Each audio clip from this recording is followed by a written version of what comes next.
koiba thokle ado samagi sitana ko ichanupaga mapaga na phamgare ado akhoina sise kadaida koiba thoklei no haibase miamda dum khangajarake mafam do jawraga nadu sonda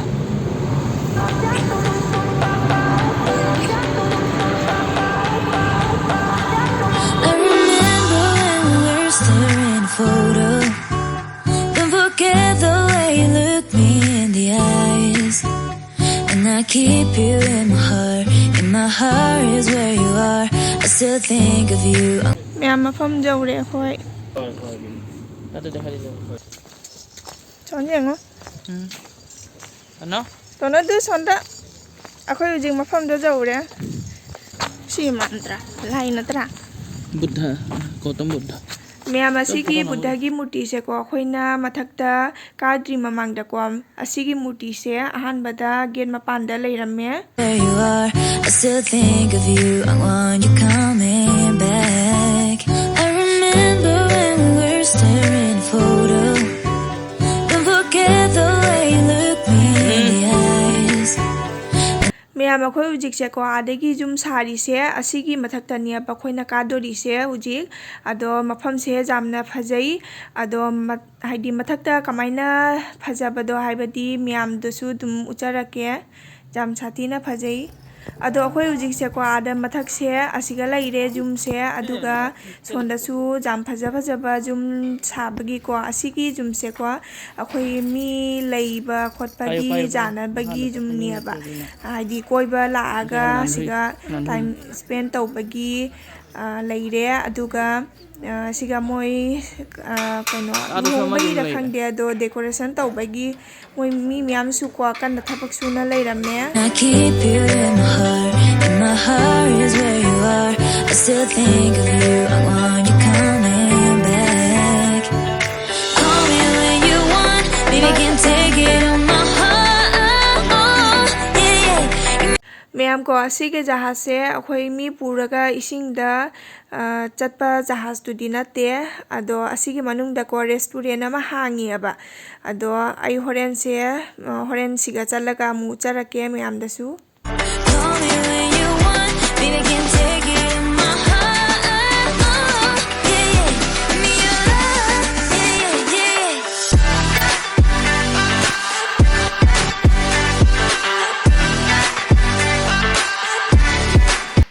Ma'am ko asige feel sina ko moina thabak suba mi singsina kana decoration tauna leiramme ado luhongbagi siga leibra kaino party ka leibra kaino aduna moise siga kana decoration taudagi kana thabak suna ramme akoina chatpada aduga miyam asigi jum sina ko hana akogi thaina gi jum oina semamba ado asigi siga ne room se ani oina leiyaba side da ado sumaina leire mogi thaina gi room haidi jum dumaina ko sumaina semba ma leirame akoi chapada Ano ako itay jum late. oi makud hambam rasa pinky ro madha kisya Ising.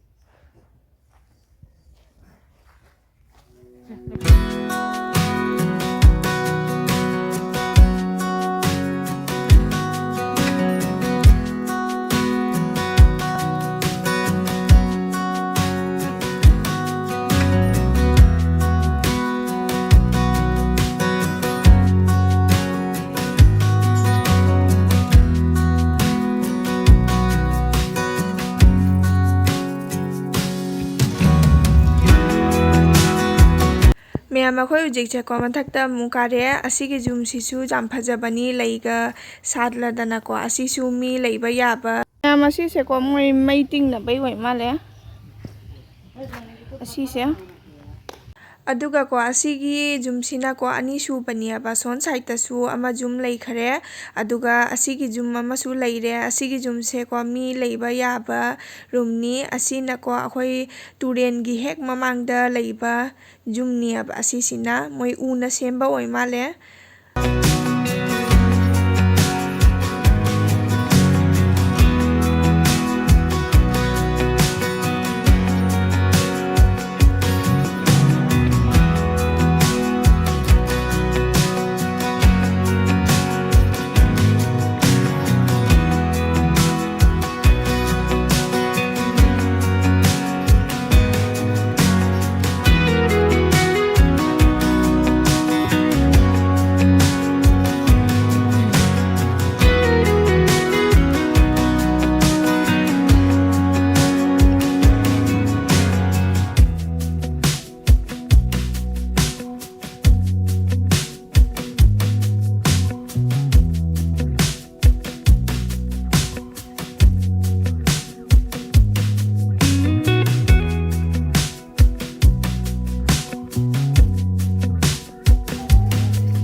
ꯃꯌꯥꯝ ꯑꯩꯈꯣꯏ ꯍꯧꯖꯤꯛꯁꯦꯀꯣ ꯃꯊꯛꯀꯤ ꯖꯦꯡꯕ ꯂꯣꯏꯅ ꯑꯩꯈꯣꯏ ꯍꯧꯖꯤꯛ ꯃꯈꯥꯗ ꯑꯃꯨꯛ ꯀꯨꯝꯊꯒꯦ ꯇꯧꯏꯅꯤ ꯑꯗꯣ ꯑꯩꯈꯣꯏ ꯆꯠꯂꯤꯕ ꯃꯐꯝꯁꯦꯀꯣ ꯑꯩꯈꯣꯏ ꯇꯨꯔꯦꯜ ꯂꯩꯕ ꯍꯥꯏꯗꯤ ꯕ꯭ꯔꯍ꯭ꯃꯄꯨꯇ꯭ꯔꯒꯤ ꯇꯨꯔꯦꯜ ꯂꯩꯕꯗꯣ ꯑꯗꯨꯒꯤ ꯁꯥꯏꯠꯇꯅꯦꯕ ꯑꯩꯈꯣꯏꯅ ꯆꯠꯂꯤꯁꯦ ꯑꯗꯣ ꯑꯁꯤꯒ ꯃꯌꯥꯝ ꯑꯃ ꯐꯖꯕ ꯍꯥꯏꯗꯤ ꯀꯣꯇꯦꯖ ꯃꯌꯥꯝ ꯑꯃ ꯂꯩꯔꯦ ꯑꯗꯣ ꯑꯁꯤꯒ ꯃꯤꯁꯨ ꯂꯩꯕ ꯌꯥꯏ ꯑꯗꯨꯒ ꯁꯤꯅꯀꯣ ꯑꯗꯨꯝ ꯃꯤ ꯂꯥꯛꯑꯒ ꯐꯝꯕ ꯈꯣꯠꯄꯒꯤ ꯑꯗꯨꯝ ꯍꯥꯏꯗꯤ ꯌꯦꯡꯅꯕꯩꯅꯤ race ꯂꯧꯅꯕꯩꯅꯦꯕ ꯃꯈꯥꯗꯁꯨ ꯆꯠꯖꯩ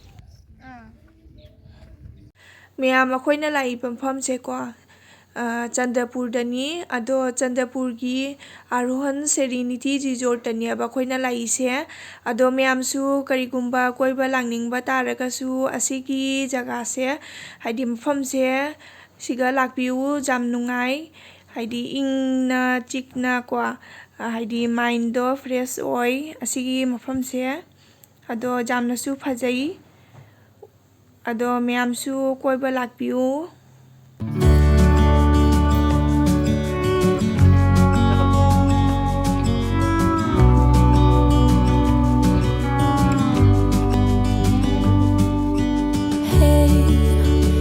You could see yourself just sitting there on my chair. I'm staring at you, you don't even notice. Should've told you straight away, you don't have to be afraid anymore. I know you haven't noticed. You know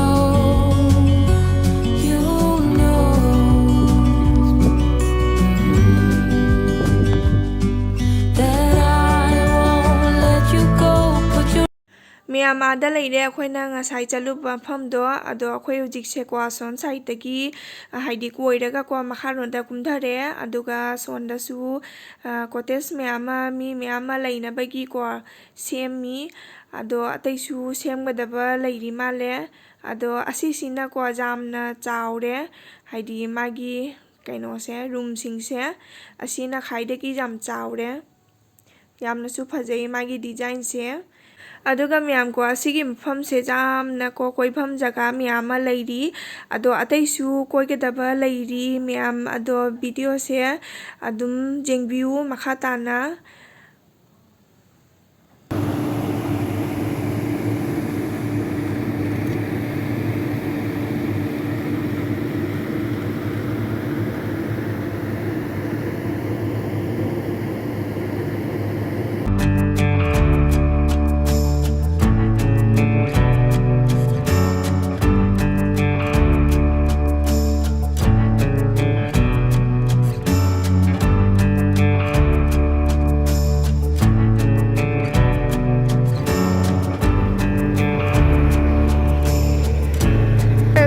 ꯀꯩꯅꯣ ꯁꯒꯣꯜ ꯍꯥꯏꯒꯗ꯭ꯔꯥ ꯀꯩꯅꯣ ꯁꯤ ꯇꯠꯇꯨꯅꯤ ꯍꯥꯏꯔꯣ ꯁꯒꯣꯜ ꯃꯆꯥ ꯑꯣꯏꯔꯝꯕ ꯌꯥꯏ ꯇꯠꯇꯨꯅꯤ ꯍꯥꯏꯕꯅꯤ ꯑꯗꯨꯝ आगे खरा चावल ꯑꯗꯩ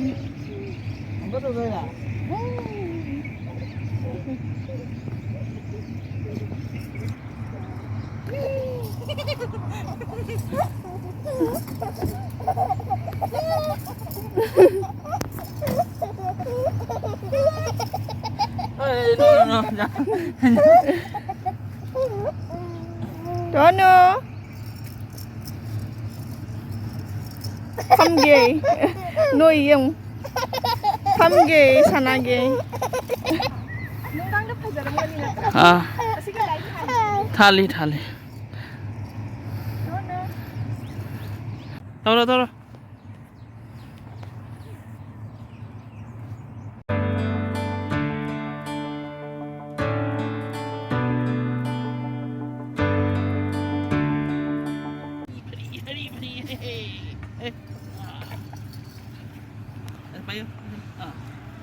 sige natin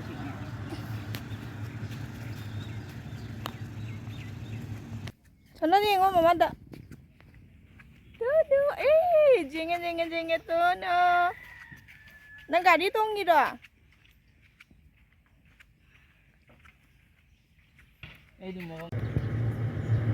Bilati huira. Pomerian do ngani kaino da leibado. Hamap ke hikon da leibado. Adun. Natra? Khang de oira ma jai. Edi bilati hui mali. Sini kari mana? Kari lagi no se. Kam phajai. Lai se yam phajai ne. Kaino do ni Kari hai. Ase lasing kaino to ba lei. Natti da. Ha?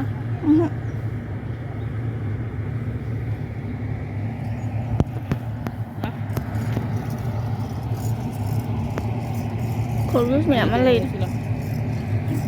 Kem jami.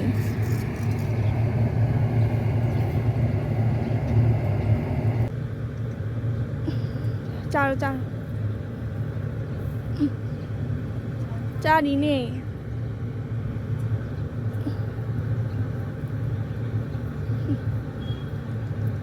Ê lối chân lệ nè. Cha cái nó lối chân lệ. Nanti mayam ni.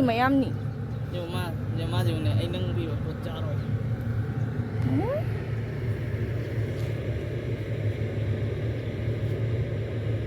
Maya makhoi ujikse ko asigi jahaz ki design da semba restaurant sigi manung da changai taure khoi ujikse ado manung da kamai taure ai do adum ujarake ado akhoi ujikse ko chana na ba kari cha sino aina decide taunari ado manung da ko sumaina akhoi gi phambam se ko akhoi chana bagi sumaina tauna thai moi aduga misu kharamadi leirame manungda loingang sisu kana sanari mamaga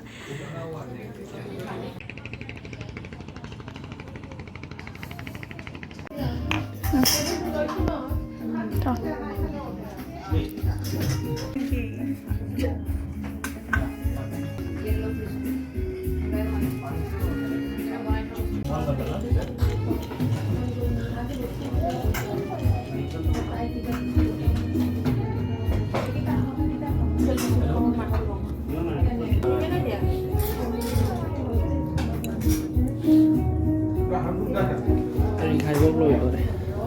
Hai bốc lôi đấy gì? Kari? Ya, sih taruh keren mana? Sih.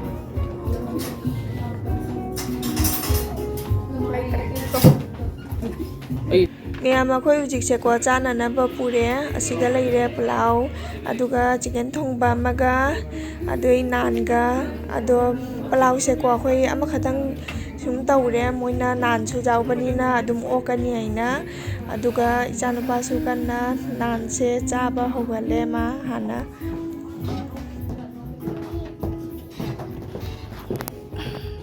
chaba loire Mia mapangi view khara ujarake ado asiga leire numit se phajadra nungthingi numit ni aduga sigana mana leire managi lei akhogi lafu manbi leido aduduni yam phajare mapangi view se sumai tauri aduga akhoi ujik se ko se gulab jamun se chage ina tauri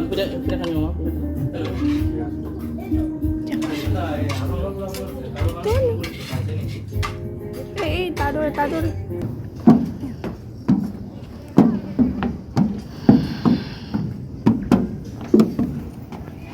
Nào.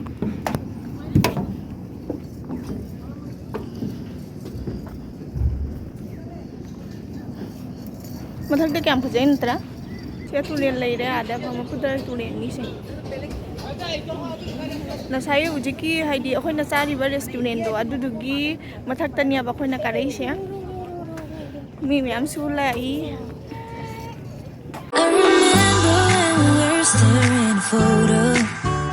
Don't forget the way you look me in the eyes. Ma'am ko siga moi singsina suka isano pase kana hadi pamaga photo ka su dum video su dum copy male ado madi kanna likse paina kanna sanari nupisigi ado aisu kanna video namine ba ichanu base moi pambadugane aduga moisu akoina karakpadugane moisu kakhalaiba aduga ngak photo ga su kamnare akoi miyam Keep you in my heart is where you are. I still think of you, I want you coming back. I remember when we were staring photo. Don't forget the way you look me in the eyes. And I keep you in my heart is where you are. I still think of you, I want you coming back. Call me when you want, baby, can take it on my heart. Yeah, yeah, give me your love. Yeah, yeah. Call me when you want, baby, can take it on my heart. miyam asikai sina kwa asisu phambam jagani ado asina akhogi ngahak mapanda haidi view ko jengninga di adum ngahak siga phammaga time spend tawbagi haidi jaga se siga oina thamme moise siga sabam leire siga dum pothani ngai ni akona charami ba restaurant do siga leire